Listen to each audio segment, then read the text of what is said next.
त्रिगुणात्मक आणि कल्पित प्रकृती.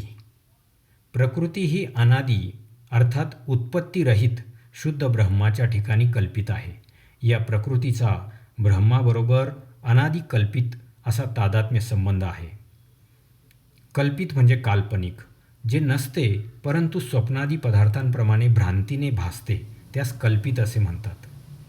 प्रकृती ही त्रिगुणात्मक आहे, म्हणजेच सत्व, रज आणि तम हे 3 प्रकृतीचे गुण आहेत. प्रकृती 2 प्रकारची आहे, एक म्हणजे शुद्ध आणि दुसरी म्हणजे मलिन.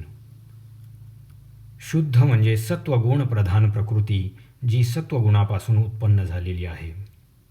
प्रकृतीच्या शुद्ध सत्वगुणालाच माया असे म्हणतात आणि प्रकृतीच्या अशुद्ध किंवा मलिन अशा सत्वगुणालाच अविद्या असे म्हणतात.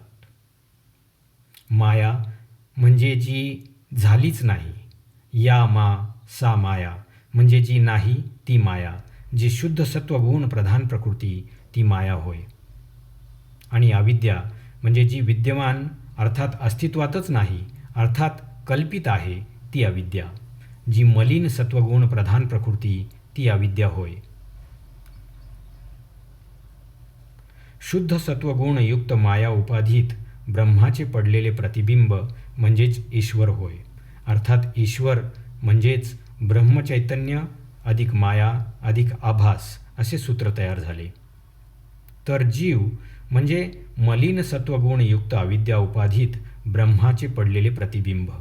अर्थात जीव म्हणजेच ब्रह्मचैतन्य अधिक अविद्या अधिक आभास असे सूत्र तयार झाले. या विभागातील मजकूर सुनील खांड बहाले लिखित को हम मी कोण या ग्रंथातून घेण्यात आलेला आहे.